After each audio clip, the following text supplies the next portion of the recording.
কাউকে কিছু বলার আগে তিনবার নিজেরটা ভাববেন যে নিজে কি করে। সবচেয়ে বুদ্ধিমান সে যে নিজের দোষ খোঁজে।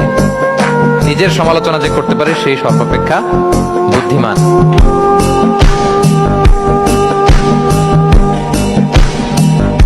ভালোবাসার সংজ্ঞা কি তাহলে? ভালোবাসার সংজ্ঞা হচ্ছে, ভালোবাসার ডেফিনেশনটা হচ্ছে যে আপনি যাকে পছন্দ করেন, যাকে আপনি ভালোবাসেন, তাকে আপনি কতটুকু বোঝেন, এটা হলো ভালোবাসার ডেফিনেশন। আপনি তাকে বোঝেন কিনা। কাউকে কিছু বলার আগে তিনবার নিজেরটা ভাববেন যে নিজে কি করে। সবচেয়ে বুদ্ধিমান সে যে নিজের দোষ খোঁজে।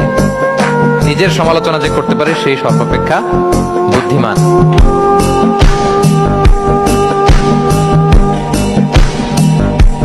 কাউকে কিছু বলার আগে তিনবার নিজেরটা ভাববেন যে নিজে কি করে। সবচেয়ে বুদ্ধিমান সে যে নিজের দোষ খোঁজে। নিজের সমালোচনা যে করতে পারে সেই সর্বাপেক্ষা বুদ্ধিমান।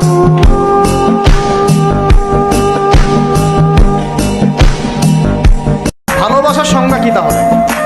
ভালোবাসার সংজ্ঞা হচ্ছে, ভালোবাসার ডেফিনেশনটা হচ্ছে যে আপনি যাকে পছন্দ করেন, যাকে আপনি ভালোবাসেন, তাকে আপনি কতটুকু বোঝেন, এটা হলো ভালোবাসার ডেফিনেশন।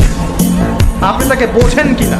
কাউকে কিছু বলার আগে তিনবার নিজেরটা ভাববেন যে নিজে কি করে। সবচেয়ে বুদ্ধিমান সে যে নিজের দোষ খোঁজে।